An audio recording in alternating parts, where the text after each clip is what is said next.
Saudara, kemarin 26 Desember, tepat 19 tahun tsunami di Aceh. Warga memperingati tsunami dengan lantunan zikir dan doa sekaligus memitigasi bencana alam serupa. Lantunan zikir dan doa menggema dari Masjid Baitur Rahman, Banda Aceh. Warga berkumpul untuk memperingati 19 tahun peristiwa tsunami Aceh yang terjadi 26 Desember 2004 silam.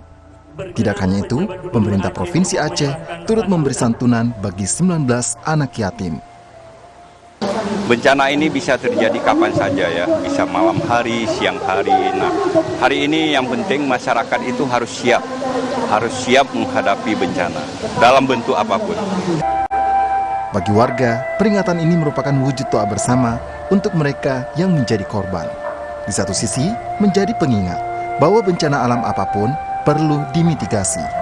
Untuk diberikan edukasi tentang mitigasi bencana ini. Jadi ketika ada bencana yang tidak kita inginkan akan terjadi, jadi kita masyarakat di Aceh ini lebih tanggap.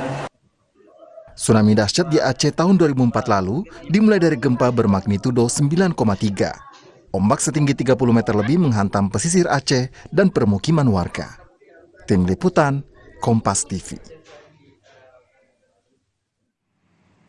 Kami jeda sejenak, Saudara. Usai jeda, Kompas Bisnis akan hadir dengan informasi industri konser dan festival musik di tahun 2023 kembali berjaya dan menghasilkan pundi-pundi cuan.